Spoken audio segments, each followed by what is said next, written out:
नमस्कार, आप देख रहे हैं हल्ला बोल टीवी। मैं हूं सुशील कुमार सिंह। बिहार की राजनीति में एक बार फिर हलचल तेज हो गई है, क्योंकि बिहार विधान परिषद की एक खाली सीट पर उपचुनाव का आधिकारिक ऐलान कर दिया गया है। इलेक्शन कमीशन ऑफ इंडिया द्वारा जारी कार्यक्रम के अनुसार इस उपचुनाव की पूरी प्रक्रिया अप्रैल के अंतिम सप्ताह से शुरू होकर मई के मध्य तक पूरी कर ली जाएगी। सीट खाली होने की वजह क्या है? तो यह सीट पहले मंगल पांडे के पास थी, जो उस समय बिहार विधान परिषद के सदस्य थे, लेकिन हाल ही में हुए विधानसभा चुनाव में वे विधायक चुने गए, जिसके बाद उन्हें अपनी एमएलसी सदस्यता छोड़नी पड़ी।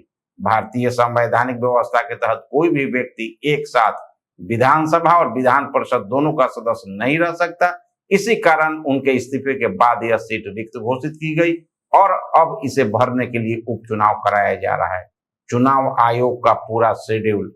चुनाव आयोग ने इस उपचुनाव के लिए एक विस्तृत कार्यक्रम जारी किया है, जिसमें हर चरण की स्पष्ट तारीख तय की गई है। 23 अप्रैल 2026 उपचुनाव की अधिसूचना जारी की जाएगी।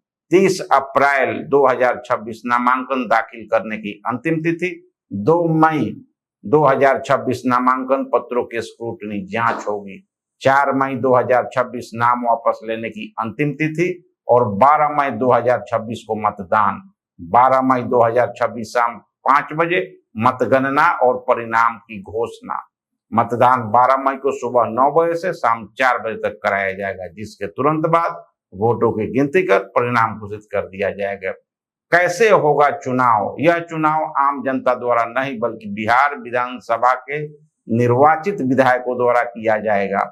यह सीट विधानसभा कोटे की है। केवल विधायक ही मतदान करेंगे। मतदान गुप्त बैलेट के जरिए होगा।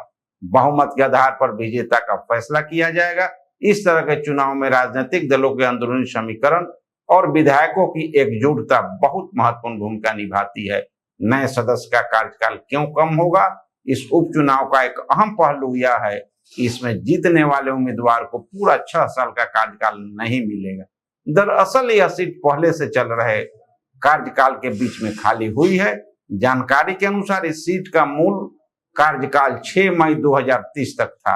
इसलिए जो भी उम्मीदवार इस उपचुनाव में जीत हासिल करेगा, वह केवल शेष कार्यकाल यानी लगभग 4 साल तक ही विधान परिषद का सदस्य रहेगा। राजनीतिक हलचल तेज।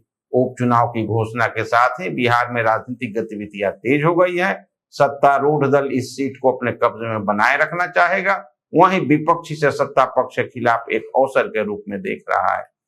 विभिन्न दल संभावित उम्मीदवारों के चयन और समर्थन जुटाने में लग गए हैं। राजनीतिक जानकारों का मानना है कि भले ही एक सीट का उपचुनाव है, लेकिन इसके जरिए अपनी ताकत और रणनीति का प्रदर्शन करेंगे। क्यों महत्वपूर्ण है यह उपचुनाव? हालांकि यह केवल एक सीट का उपचुनाव है, फिर भी इसका महत्व कई कारणों से बढ़ जाता है। विधान परिषद में संख्या संतुलन प्रभावित हो सकता है।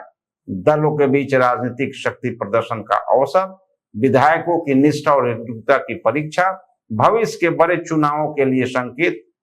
बिहार विधान परिषद की इस खाली सीट पर होने वाला उपचुनाव अब पूरी तरह से राजनीतिक केंद्र बन चुका है। चुनाव आयोग द्वारा जारी शेड्यूल के बाद सभी दल सक्रिय हो गए हैं और चुनावी रणनीतियां बनाई जा रही हैं। अब सबकी नजर 12 मई पर टिकी है, जब मतदान होगा, और उसी दिन यह भी साफ हो जाएगा कि इस अहम सीट पर किस दल का कब्जा होता है। तो अभी तक इस पेशकश में इतना ही। देखते रहिए हल्ला बोल टीवी। धन्यवाद।